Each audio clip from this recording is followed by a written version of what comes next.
Until recently, it's been thought that the best way to learn is to focus on one skill at a time before moving on to the next. Learning researchers call this method blocking. When you're practicing something, do you focus on one skill at a time, or do you set aside time to practice bits and pieces together? The latter is a method referred to as interleaving, and researchers are finding that this strategy might just be what your brain has been waiting for. So let's take a look at mixed martial arts to distinguish between interleaving and blocking.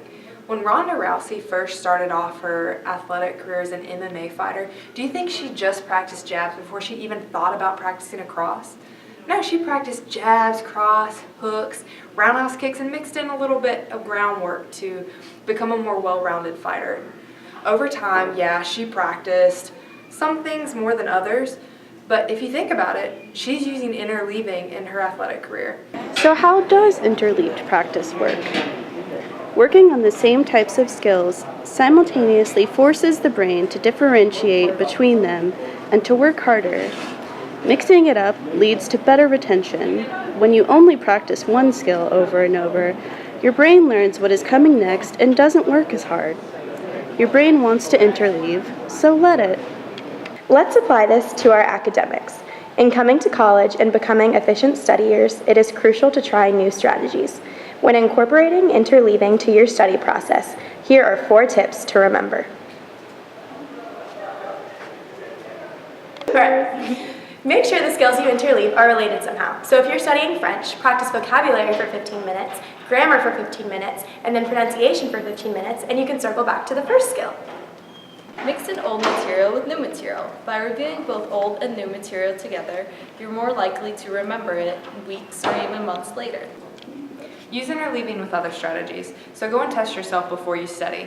This way you can bridge any gaps between what you do and what you don't know.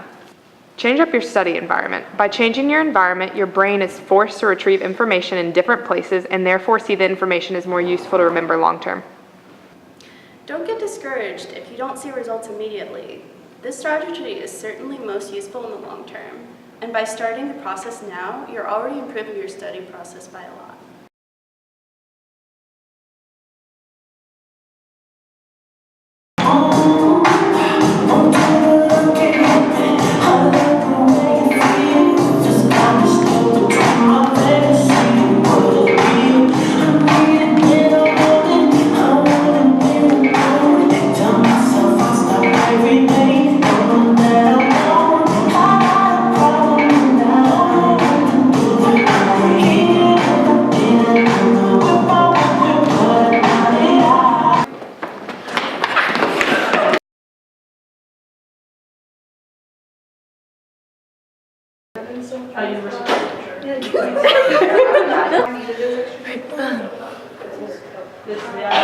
Oh my god. You're good. Okay.